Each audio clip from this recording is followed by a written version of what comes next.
The Honourable House Leader for the New Democratic Party. Thank you, Mr. Speaker. Mr. Speaker, I'm honoured to rise in my place and respond to Budget 2021 on behalf of the New Democratic Party. Three headings come to mind around this budget, Mr. Speaker: optimism, cynicism, and a burning desire to do things differently. Mr. Speaker, as Nova Scotians, we are optimistic. We are resilient, and we do the work we need to do. The job of government is to ensure that Nova Scotians have what they need to survive and to do everything we can to help them thrive. The people of Dartmouth South, my own constituency, are optimistic. When I talk to my friends and neighbours, my constituents, what they tell me is that they love this place. Life is not always easy, and they are sometimes concerned about the work we need to do as Nova Scotians. Work around ensuring that they can stay in their apartments, that they can find doctors, that they can access health care, afford groceries. They're concerned about the difficult work of dismantling the systemic racism we see in so many of our institutions and the important work of reconciliation. Mr. Speaker, they are ready to roll up their sleeves, but the question is, are we? Some of the headlines in this budget breed optimism, Mr. Speaker. Attention, finally, to poverty reduction, to the need for adequate housing. These are things our caucus has been tirelessly advocating for since this government took office. We are very happy to see the increase in the Nova Scotia Child Benefit, and happier still that our pleas have not fallen on entirely deaf ears. Although, as you will hear, we have significant issues with this budget, we take our seats today with some pride as we are reminded that the work we do in this chamber on behalf of our constituents and all Nova Scotians matter. Unfortunately, Mr. Speaker, that optimism is tempered when we see the government giving with one hand the very gifts in so many cases that they have already taken away with the other. In many ways, this government is telling Nova Scotians they are doing the work that needs to be done, when in fact they are maintaining the status quo. Mr. Speaker, when will we escape this hamster wheel of a political cycle? We have been conditioned for this. The constant cycle of spend and disappoint and spend again. There's plenty to like about this budget, Mr. Speaker, but election or no, it comes on the heels of 7 years of austerity, and that, Mr. Speaker, breeds cynicism. We are seeing the most significant investment to date in housing from this government after sounding the alarm for years. After bringing story after heartbreaking story to the minister and to the floor of this House, we will see 39 units this year, Mr. Speaker. 39. 131 over the next 3 years. This is not even a significant fraction of the wait lists that the housing organizations have before them now, not to mention counting all of the other people out there looking on their own. Rent supplements don't work in a market of under 1% vacancy. They are complicated and costly for landlords and not their first choice when they can afford to pick from dozens of applicants for every apartment. We've been advocating, Mr. Speaker, for rent control legislation, and ironically, the government has taken our advice when it comes to some of their own programs, some home warming programs and rent supplements, where landlords who participate are limited to rental increases tied to CPI. That breeds cynicism, Mr. Speaker. The Premier says rent control doesn't work, but his own government uses it regularly. There is $17.3 million in this budget for DCS transformation. For most people, a 2% increase in the standard household rate. But what the government fails to mention is that this comes on the heels of the longest rate freeze in history. And Mr. Speaker, the 2% increase most people received gives them less purchasing power than they had 7 years ago. If rates were indexed to CPI, we would need to see 2.6% just to maintain the status quo. So forgive us for not applauding this investment. Not to mention that unlike the $70 million corporate tax cut that fell out of the sky and into this budget, which I'll talk more about later, this increase took 6 years. And we know that most recipients, our most vulnerable Nova Scotians, are still choosing between housing and groceries. The government is investing in arts and culture, Mr. Speaker. There was a great announcement today about the Bus Stop Theatre. A new art gallery is budgeted for. These are welcome and needed investments in our cultural sector, but needed ever more because of the actions of this government. I shouldn't have to remind anyone in this chamber of the government's single biggest insult to the cultural sector, the axing of the film tax credit, a tax credit this Premier promised to protect. That was 3 years ago, Mr. Speaker. Feels like ancient history, doesn't it? But it's not. And it's certainly not to people in the cultural sector who are still reeling from that boondoggle of a decision. In education, we're hearing about the investments in the inclusion report, but we don't get any details.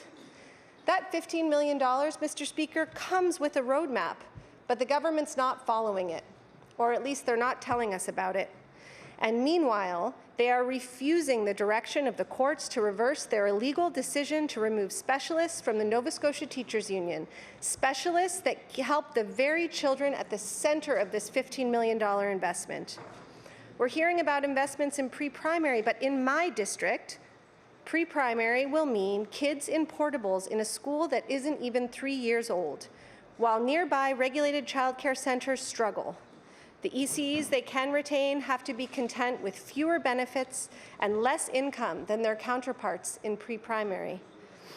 It was this government that triggered Nova Scotia's first and only teacher strike, that has consistently worked to weaken the union and all unions, and that sent our teachers to the picket line for the first time in history while locking our students out of their schools. Again, feels like ancient history, not to me. I had 2 children in primary. They missed their Christmas concert. For them, it was a real bummer, Mr. Speaker. But for the thousands of teachers, bummer? Unparliamentary? No? Okay. Okay.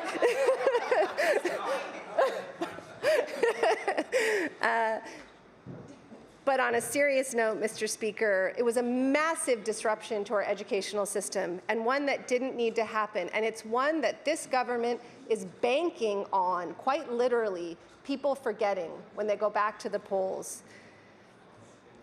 In healthcare, Mr. Speaker, it's hard to know where to begin. After a disastrous amalgamation of the district health authorities that in many ways led directly to myriad issues we're seeing today, this government is now shuffling the chairs in the boardroom again, but still without transparency about how and without clear and articulated discussion of why. For the last several budgets, Mr. Speaker, this government has inexplicably left money on the table for health. Now we're getting hospitals, we're also losing hospitals, with no information about how the money's being spent. What will this massive redevelopment project look like? Who knows? Only the successful $2 billion bidder. As hospitals are closing and consolidating, and we're seeing massive changes to our healthcare systems and infrastructure, Nova Scotians deserve to be let in on the secret. The last big project, the amalgamation of the NSHA in healthcare, was a failure, Mr. Speaker, in part because it was secret, and it still largely is. Fool us once, shame on us, but fool us twice, Mr. Speaker? How are we leveraging the $2 billion hospital redevelopment to meet the requirements of the lifespan of this project, the next 50 years? We have no idea, but Mr. Speaker, we know one thing, which is that the next 50 years will look very different than the past 50. And if we're serious about the future, if we're serious, for those of us in the chamber who have children, about their future, about the next generation of Nova Scotians, a project like this must engage the most creative and different thinking about everything, about heating and transportation, about parking and energy consumption. What evidence do we have that the province is leveraging the biggest capital project in recent memory to serve the real needs of Nova Scotians for the next 50 years, beyond just the acute care needs required by a hospital? We have no evidence, Mr. Speaker. We can only hope. The Premier says I should be thanking the province for the work done to the Dartmouth General. I have, and I will continue to. That open, conventional, publicly managed design-build process has been a success. It's a wonder that the government wouldn't take a page from this, as it has from so many of the Dartmouth General's other successes, as it embarks on this massive redevelopment project. And as a point of clarification, I wasn't invited to the opening, but I went anyway.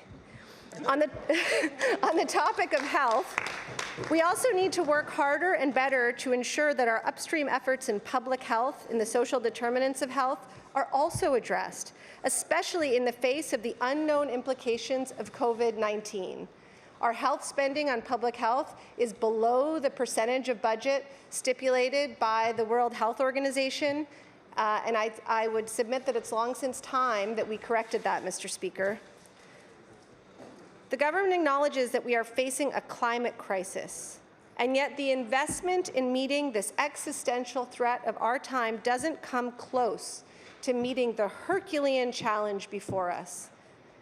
As we heard last sitting at law amendments, the targets are not strong enough, Mr. Speaker. We ought to be measuring ourselves against scientific consensus, not other provinces. We could be leaders here, Mr. Speaker, but nothing points to our desire to do this. As one example, we see the budget line for EMO adjusted downward in this budget, Mr. Speaker. This after spikes in forecast numbers over the past 2 years, first for the Sydney floods, then for Hurricane Dorian.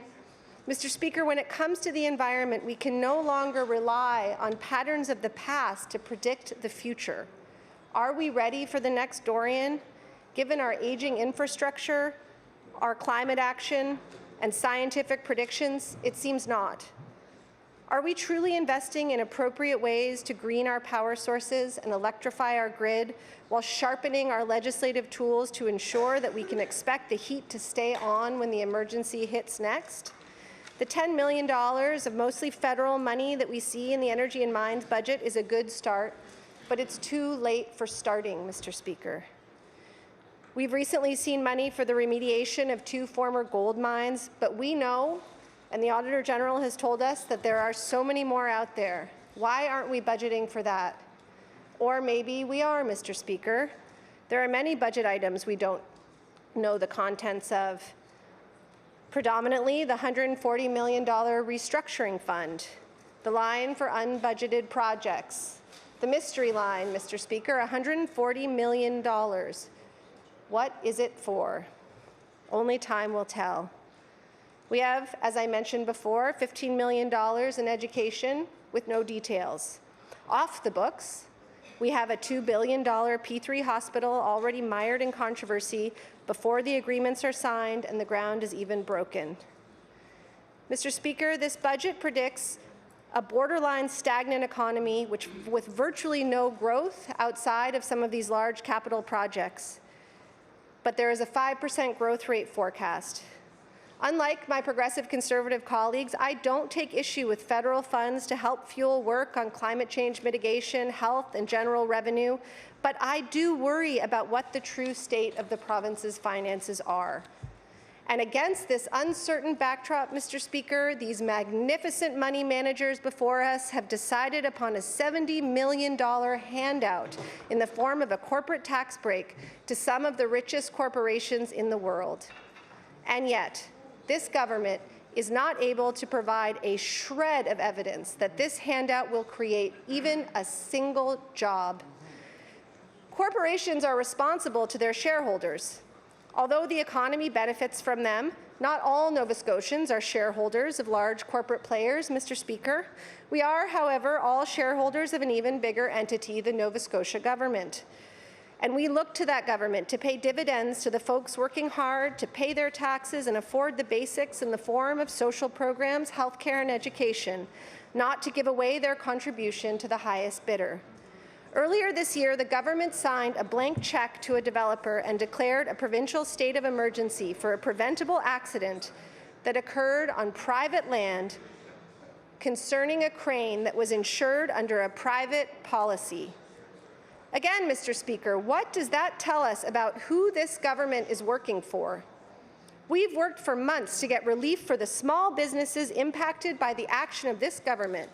We've had conversations, but no movement on an ask in the hundreds of thousands of dollars that would make a tangible difference to the small businesses that form the backbone of the entertainment district of this province's largest city. No movement.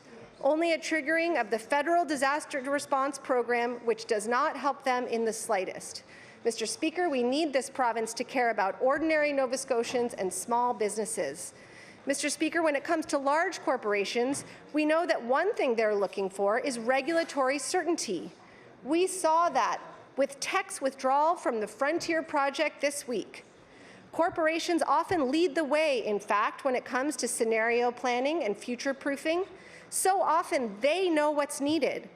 Will they take a corporate tax cut that they can give to their shareholders? Of course they will. It's baked into the corporate structure. But what's not baked into the corporate structure, Mr. Speaker, what is antithetical is the idea that the primary use of a reduction in taxes would be for reinvestment. There is a name for that idea, Mr. Speaker. It's called trickle-down economics, and we found out a long time ago that it doesn't work. Mr. Speaker, 72% of children in Eskasoni live below the poverty line. 44% of children in Whitney Pier live below the poverty line. And according to Stats Canada, an average of 25% of the children in all of our constituencies also live below the poverty line. They are food insecure. The increase of the Nova Scotia Child Benefit will help, but so much more is needed, Mr. Speaker. And this is another reason that a $70 million corporate tax cut is such a cynical move. By endorsing the largely debunked theory of trickle-down economics, as the Premier and the Minister of Finance have done so many times now, telling us that businesses will reinvest, they are telling Nova Scotians that this $70 million corporate tax cut will help them, and it will not. It will help the friends of this government to enrich themselves and their shareholders at the expense of much-needed revenue to fuel the programs that actually help the Nova Scotians who are most in need. Mr. Speaker, we are not philosophically opposed to economic growth, as the Premier has suggested. We believe in growth. We want the kind of growth that benefits us all. We want our prosperity to be shared, Mr. Speaker. We saw an investment in social enterprise announced as part of this budget, and that's great. But social enterprise has a more expanded definition than the one that the government is using. Here in Nova Scotia, we have several small businesses who are what are called B Corps, some of whom the government has recognized in this very chamber. These are businesses with a triple bottom line: economic, environmental, and social. Where do we see the support for these businesses, Mr. Speaker? As predominantly small businesses, they are receiving a 5% tax cut, a fraction of the $80 million total tax cut for businesses. Why is this government once again ignoring those who are leading the way towards the kind of future that Nova Scotians want? The question that needs to be asked of this government is whether they are building a compassionate, sustainable, and thriving province, or a successful campaign. Nova Scotians have been through this ringer for generations, and we can do better. How? Well, for one thing, we could have fixed election dates, Mr. Speaker. If the government truly wants to quell speculation on election spending or no, then make it clear. We could have a parliamentary calendar, and one that required elected members of this chamber to spend more than the average of 60 days or so a year debating the important budgets and legislation which impacts our constituents so directly. These changes and others would allow MLAs, especially those of us in opposition, to do the work that we are elected to do. Instead, we'll be here for a few weeks, 10, 12, 14 hours a day, tasked with responding to the budget, digesting and commenting on a raft of legislation, asking important questions to the ministers on behalf of our constituents, and then, Mr. Speaker, we'll be done. I take my job seriously. Believe it or not, I would like to spend more time in this chamber representing my constituents, debating legislation, and doing the work of a legislator. It's what I was elected to do. Mr. Speaker, this budget reads like a deathbed confession. Because of the government's failed policies over the past 7 years, we now have a healthcare crisis, a housing crisis, and a poverty crisis. We have the lowest median income in Canada. We have the highest poverty rates. We have families that can't find a place to live and are being thrown out of their last resort hotel rooms secured for them by a government with no better option. Emergency room closures have tripled under this government, and thousands are still without a family doctor. The hospitals serving Cape Bretoners have the highest mortality rate in Canada, and kids who need mental health care in industrial Cape Breton still have to wait for over a year to be seen. The mental health spending in this budget is nominal. It's easy to get lost in the numbers, Mr. Speaker, but for so many Nova Scotians who have been waiting 7 years to see a substantial change to their circumstances, numbers are not front of mind. Nor do they take kindly, I don't think, to the finance minister's good debt and bad debt conversation. Of course, Mr. Speaker, deficit spending is never the desired way forward. That being said, when the debt to GDP ratio is trending downwards, when there's economic crisis and stagnation, as we had in 2008 and 9, and as we certainly might see again, a government's job is to ensure the shared prosperity of their citizens. Many Nova Scotians, Mr. Speaker, would take issue with the finance minister's characterization as borrowing to buy groceries as bad debt, because many Nova Scotians, Mr. Speaker, don't have the choice. They buy groceries with debt, or they don't buy groceries at all. They don't see keeping the lights on as bad debt. They see it as what they need to do to keep the lights on. Mr. Speaker, Nova Scotia is an incredible place. It's trite now to talk about our people, our natural beauty, our hospitality, our food. I'm sick of the term world class, Mr. Speaker. But truth be told, where Nova Scotia excels is in its kindness, in its human scale. That kindness can be uneven, Mr. Speaker, and because of our inability so far to address structural racism and discrimination, it can be elusive for some. But I still submit that the shared prosperity of Nova Scotians and the strength of our communities across this province are the measures by which we will know that we are on the right track. We are in a time of turmoil, environmental turmoil, and a time of reckoning for all of us, a time for caretaking and resilience as we face a future that is largely unknown. Half measures won't work, Mr. Speaker. Business as usual won't work. We are asking the government to act. We want them to have the authenticity, the bravery, as my family would say, the chutzpah, to do things differently and to acknowledge, in Einstein's words, that we cannot solve our problems with the same thinking we used when we created them. Thank you, Mr. Speaker.